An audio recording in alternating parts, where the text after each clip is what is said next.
Public grievance hearing हेछि एतेरे community grievances गुडका किछि आसीछि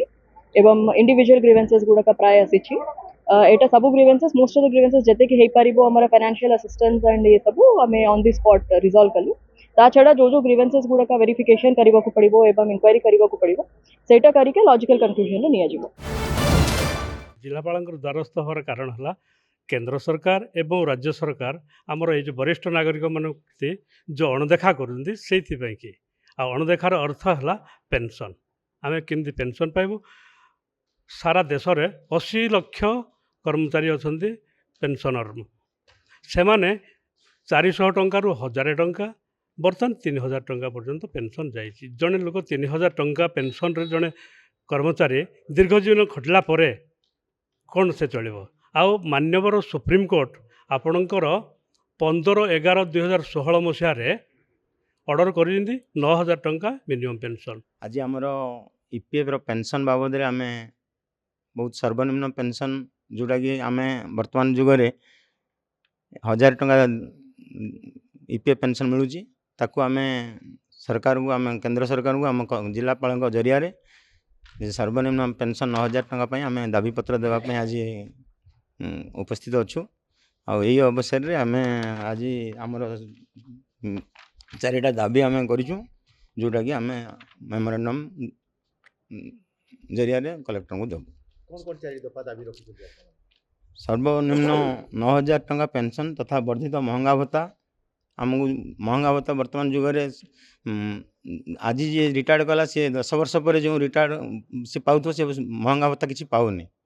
जे दरदाम आज साबुन रेटा अच्छी 10 वर्ष तले 5 टଙ୍କା थिला आज 15 टଙ୍କା हो गलानी किंतु से पेंशन मात्र से 1000 टंका से आज तार परिवार जो प्रतिपोषण करे भारी कष्ट होची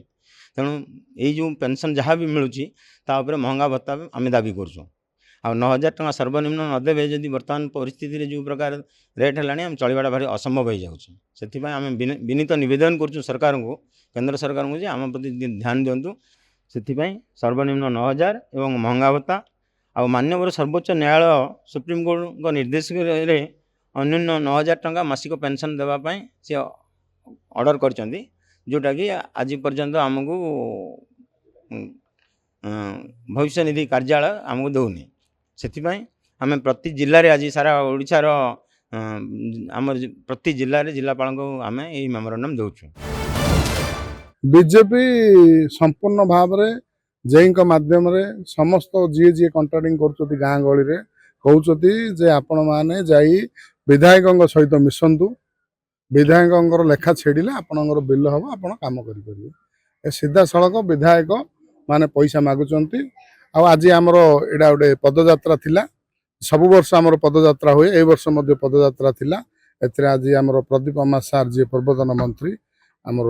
सभापति चाऊ पट्टनायक सार आमर पूर्वतन विधायिका लतिका आपा एवं समस्त पेयर मेंबर चेयरमैन उपस्थित थे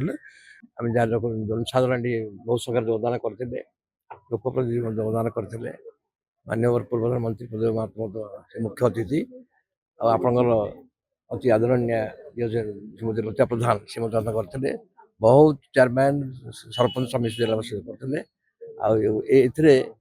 गोटे भल आलोचना है मैंने सरकार केमती मिछ कहीकि से लोक मैंने सब हृदयंगम कर तेणु समस्ते जहाँ कहते मिछ कथा कहीं सरकार आसी दरदाम वृद्धि यहाँ समस्त बाधक हो परिप्रेक्षी निश्चय परिवर्तन घटे एवं यही सभा आमर पूर्वतन मंत्री श्रीजुक्त प्रदीप अमाद महोदय जोगद एवं आमर जिला सभापति कार्यक्रम जोगद आम निश्चित भाव प्रत्येक पंचायत रु आमर प्रतिनिधि माने आसी जनसाधारण उत्साह रही आगामी दिन में निश्चित भाव विजु जनता दल सुदृढ़ संगठन यही अंचल जेहेतु विजु जनता दल आगु भी संगठन सुदृढ़ रही।